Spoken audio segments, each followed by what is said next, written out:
ปลาตกลงเป่ายิงฉุบกันไม่เป็นไรเป๊ะดิใครล่าใครปลาระหว่างตำรวจกับนักข่าวปลาไม่เป็น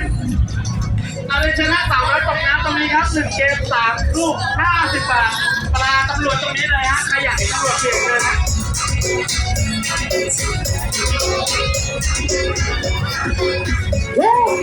50 บาทไดโนเสาร์ก็50 บาทนะคะเอาแล้วมีสาวสดไป หนูไหมครับ ไปเลยไปเลย เฮ้ยนี่กลัวตกนะ มีผู้หญิงบอก